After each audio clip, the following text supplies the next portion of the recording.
Hey Brads, itong video na to, ito naman yung isa pang situation na naka-identify tayo ng bluff spot dun sa tournament.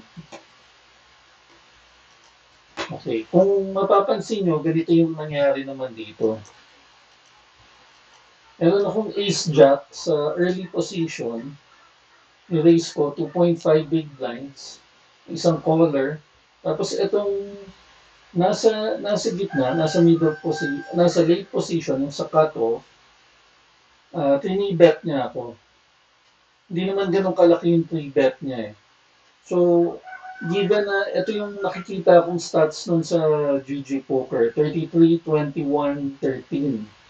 So, madalas to mag-pre-bet. Tapos, itong stats niya, 33, 21, more or less, ano to eh, typical na aggressive player. Medyo over-aggressive sa normal winning players. Pero, basically, yung aggression niya medyo delikado din. So, ganito nangyari. So, dahil nga, yun yung timpla ko sa kanya, dinefend ko yung ace-jack ko. Nag-call din yung isa. Kasi ito yung flop 269 rainbow. So, chinek back ko dun sa racer. Chinek back niya rin. Ngayon, nung sa mga nakita ko dun sa mga earlier hands na naglalaro kami, ang nakita ko sa kanya overstabbing, over-aggressive eh. So, ang suspicion ko at that time, wala siyang check back range eh. So, wala siyang pinoprotect na hands. Unless siguro, like something super strong, like pocket nines, pocket six, pocket deuces, dahil rainbow to, wala siyang nakikitang threat dun sa hand niya. Ngayon, ito yung sa river. Merong flush draw. Ngayon, favorable sa akin yun.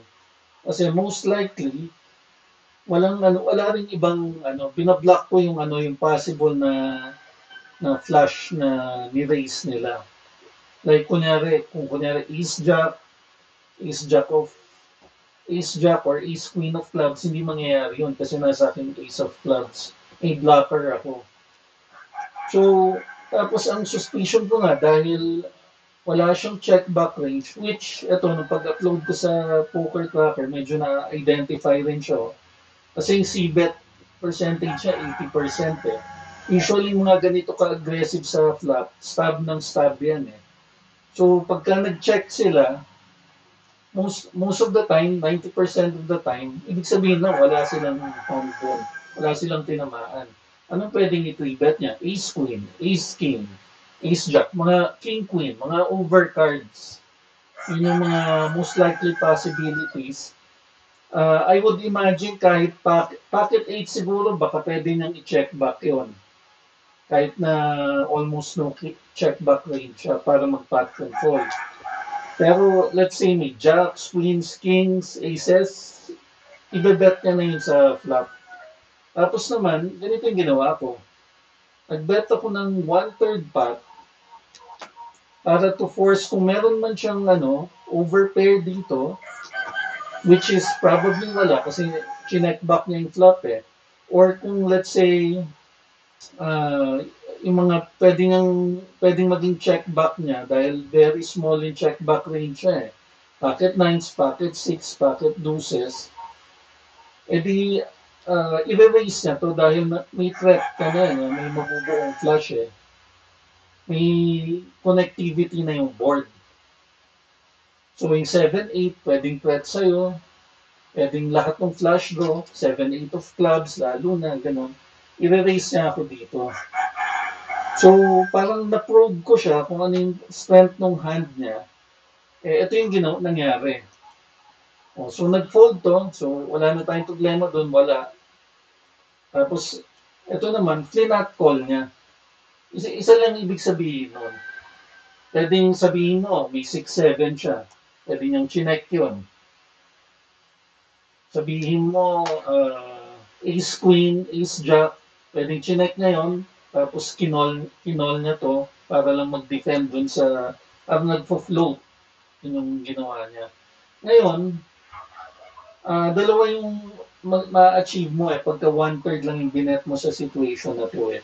Yung isa, 8, 16 plus 24, 40 ang ano natin, ang magiging pot by the time dumating tayo sa river. Ang ang stock size natin na remaining is 45. Kung pagdating ng river, walang value na tumama sa atin, which is most likely, let's say jack or ace, na may value tayo, pwede ko siyang i-shove, tapos mapapa-fold ko yung buong range niya. So, ganito nangyari. Ayan o. Stock to pot ratio natin, ayan o, 41 to 45. Parang overbet mangyayari pag shinav natin yan. Plus, clubs yung lumabas pa sa river, mas favorable sa atin. Kasi pwedeng nasa range natin yon, tapos binablock rin natin yung probability na meron siyang flush doon. So sa situation na to, very good bluff spot siya. So ganito yung ginawa ko. Tapos binigay na.